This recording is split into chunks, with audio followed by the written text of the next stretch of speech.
నా పేరు మేరీ. మాది వేలుపుల గ్రామము, వేముల మండలము. మేము వ్యవసాయం 25 సంవత్సరాల నుండి చేస్తున్నాము. సేంద్రియ వ్యవసాయం 4 సంవత్సరాల నుండి చేస్తున్నాం సార్.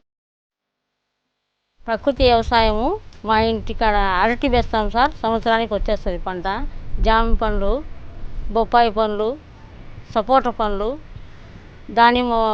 దానిమ్మ, కరివేపాకు అవన్నీ కూడా పండించుకుంటాము. టమోటా, బెండ, వంకాయ, మటికాయ అన్ని పంటలు 3 నెలలకు వస్తాయి.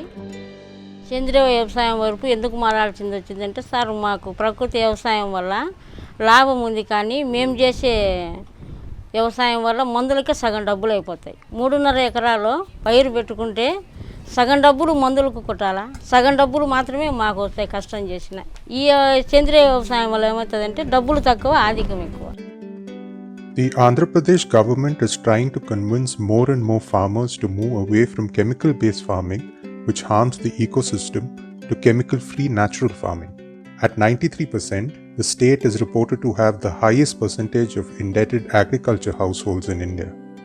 సేంద్రియ వ్యవసాయం వల్ల ఎకరాకు 10,000 రూపాయలు ఖర్చు పెట్టేవాళ్ళం సార్ మేము. అప్పుడు ఈ రసాయనిక ఎరువు వాడుకోకుండా ముందు వాడే కెమికల్ వల్ల ఇప్పుడు ఈ సేంద్రియ వ్యవసాయం చేసే వల్ల ఎకరాకు 3,000 రూపాయలు ఖర్చు పెట్టేస్తాము. మాకు 7,000 రూపాయలు లాభం వచ్చినట్టే.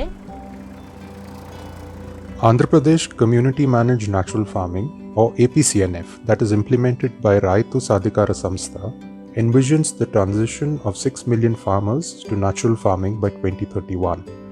Women farmers like Mary play a crucial role in sustaining and advocating for the transition. Women farmers' role is very important in the promotion of natural farming practices, because women farmers need to prepare all the bio extracts or anything, any manures. If you convince women, it's easy to convince men farmer. Women is the key challenge in the APCNF activities promotion. ఆడవాళ్ళు చేసుకోవడం వల్ల ఏంటంటే interest ఆడవాళ్ళకు ఉంటే ఖచ్చితంగా సాధించుతారు sir. మగవాళ్ళు ఏంటంటే ఎప్పుడు బయట తిరగాల, బయట ఉండాలా అనేది మగవాళ్ళకు ఉంటుంది.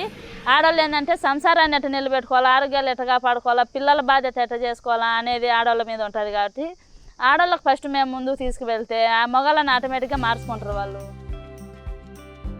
Women's self-help groups and their federations, where farmers like Prabhavati and Mary discuss credit and livelihoods related matters, are a ready-made platform to advocate for the transition to natural farming. Currently, the APCNF works with more than 140,000 SHGs and more than 5,300 federations. అధ్యక్షురాలుగా పనిచేస్తూ ప్రతి వివోకు నేను హాజరైతూ ప్రతి SHG మీటింగుకు నేను హాజరవుతాను. అక్కడ ప్రకృతి వ్యవసాయం గురించి తెలియజేస్తూ పిఓపి రైతులు అంటే భూమి లేని రైతులకు కిచెన్ గార్డెన్ల గురించి తెలియజేస్తూ, ఒకవేళ ఇప్పుడు వ్యవసాయం చేసే రైతులు ఉంటే వాళ్ళకు ఎలా ఇప్పుడు ఏ తెగులు వచ్చింది, ఏ పురుగులు వచ్చినాయి, దాంట్లో మందులు ఎలా వాడాలా అనేది తెలియజేస్తూ, ప్రతి గ్రూపులో 10 మంది ఉన్నారంటే 10 మంది వినకుండా పోరు. ఒకవేళ 4-5 మంది వినకుండా పోయినా కానీ 5-6 మంది ఏమో మేలు పొందుతారు. ఈసారి ఒకరి ఇంటే రేపు మళ్ళీ మీటింగ్లో ఇంకొకరికి తెలియజేయడం.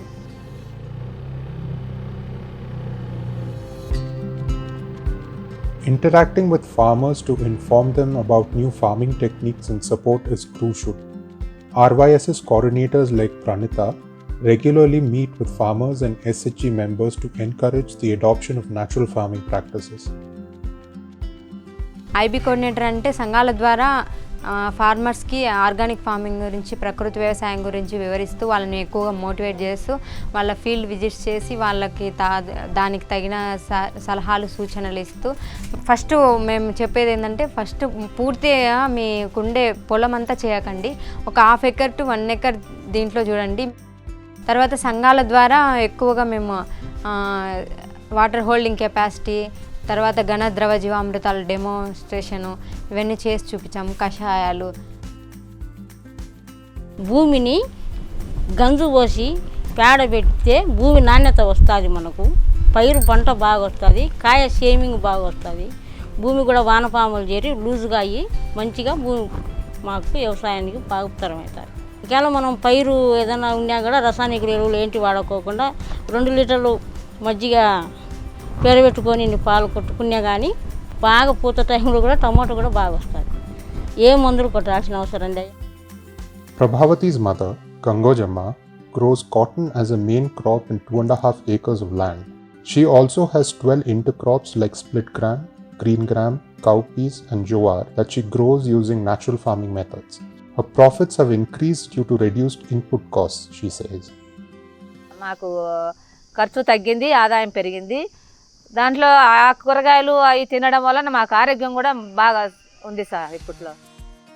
While it is important to reduce input costs, it is also crucial that farmers are able to market their produce to improve farm incomes. Gayatri Women's Group, a women-led farmer-producer organization in Vimpalli, has made a start.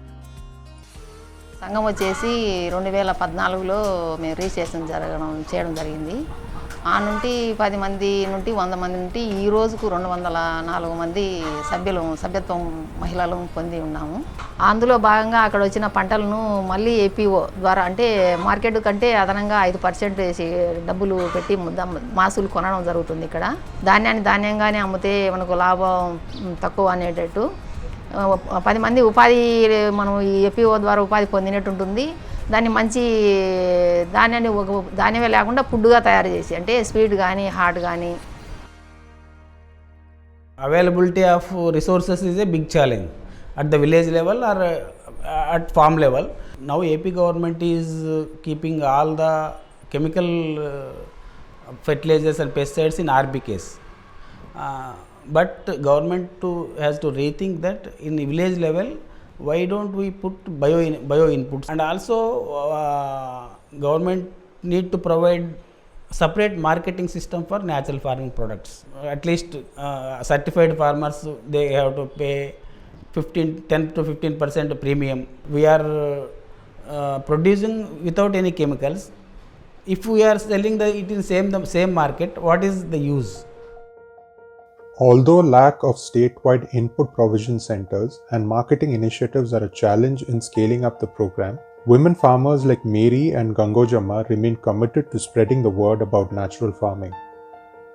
ఇట్లా చేసుకుందామని నేను అందరికి చెప్తా sir. నేనైతే ఇట్లా లాభం పొందినాను, మీరు కూడా ఇలాగా చేసుకుంటే ఖర్చులు తగ్గుతాయి, ఆదాయం పెరుగుతుంది, మన ఆరోగ్యాలు కూడా పెంచుకుంటాము. అన్నీ మన చేతులతో చేసే పనే, మనకు దొరికేటియే, పేడ గంజు అన్నీ మన అందుబాటులో ఉండేటియే చేసుకుందామని నేను అందరికి చెప్తా సార్.